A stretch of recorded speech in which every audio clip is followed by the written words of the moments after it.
but adopting the path of least resistance will undoubtedly bring you a lot of heartache. So, sorry, excuse me. One of the things that you have to keep in mind with this idea of the path of least resistance is that if you've ever felt static, you know what I mean, or where you feel stagnant, right? It would be much better to either be on a downward spiral or to be on the up than it would be to feel static, right? To feel like still water. That is the feeling of death. It's the closest thing to death that I've ever felt, which is that there's no momentum. There is no pendulum swing. And that after a while does take a toll on a man. If you are someone that understands that you want more for yourself, right? So you're naturally gonna feel inclined to feel that way. And it's a natural feeling. I would rather have that than nothing at all. Because I think when people are bothered by being depressed, I think you shouldn't be. I think you should see that as a very healthy symptom of the fact that you need to react, right? The worst thing could be not having any feelings at all, feeling numb, being okay with circumstances. That would be the absolute worst thing ever, because then you have no way of wanting to get out of that situation. You're totally comfortable in it. You're enamored by the feeling of nothing. And that would absolutely be the worst thing for any man. And it makes me wonder, I see a lot of guys that are literally that have given up, that are not even in the game, that are not even trying, have no sort of skin in the game. And I see these guys a lot. Like I see a lot of guys that they just look like they have just retreated from the public square. They don't even look like they're even remotely interested in embarking in any sort of journey, in any sort of tussle with life. And you can see it because I see it in the posture. I see it in the walk. There's almost like a sense of soft bones that if they fell, they would break. They wouldn't be able to get up. And I talk to some of these guys when I go to the park. I sometimes see these guys and I think to myself, man, like, it's really hard. I think that's a lot harder than it is doing the opposite, which is to make something of yourself. It's a lot harder to just pretend like being lazy and not trying is easier. I think that's harder because you have to convince yourself that what you're doing is okay. And there's something about that that's very troubling to me, that people would want to go that route, want to go the route of least resistance.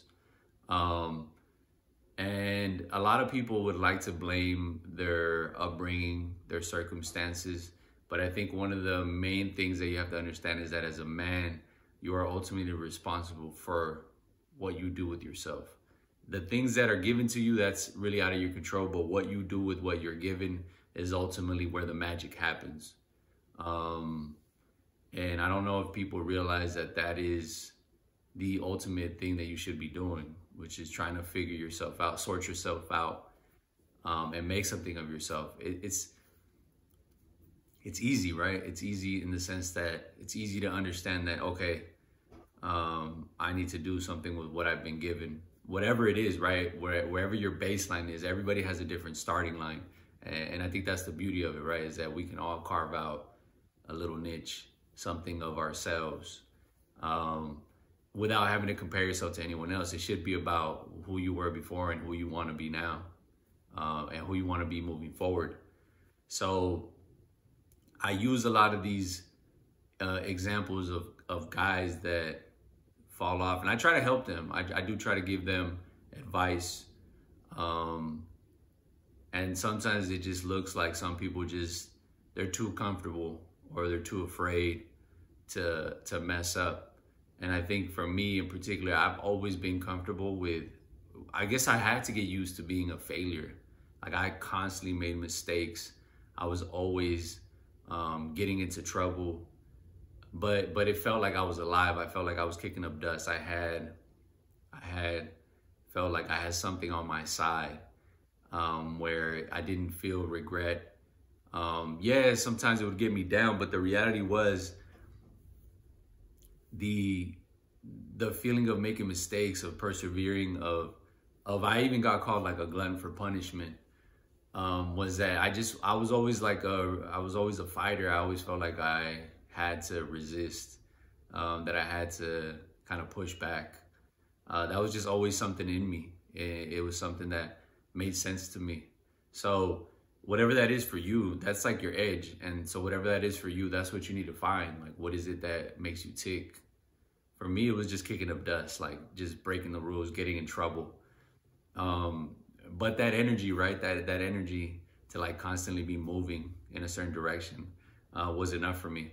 I didn't give it much thought in terms of why it was. It was just like, this is just something that's in my nature and I want to go with it. So whatever that is for you, that's what you need to find, because that will get you a lot further than having these like trying to make these decisions based on, you know, people like to decide, I'm going to make a list of pros and cons and this and that, and try to make this long drawn out like process, right? It's not like that. It needs to be more organic, more raw. It needs to be everyday sort of walk. It needs to feel brisk. In order for things to move in a certain direction. And like I said, this whole idea of like, oh, it has to be linear is ridiculous. Things go up and down.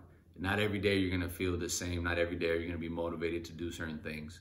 But I think ultimately you have to understand that things are gonna be difficult. That is the main thing, right? Put that in your mind. And I think that acceptance itself is already the process, right? To avoid being on the path of least resistance, because there's nothing sexy about a man that can't outrun his demons. And like I said, I've seen it firsthand. I see it around me all the time. I see dudes that literally are children, but they're old, right? They're infants, but they're old, and they've never been able to push past their fears. And so if you don't want to do that, if you want to avoid being one of those people, you need to really have an honest conversation with yourself and say that, you know, I want to make these changes. I don't want to be living a life of regret. Because like I said, like the whole idea of path of least resistance is that you're going to end up feeling sorry for yourself, and nothing really about that is redeemable for anyone. But anyhow, all right, I'll see you in the next one.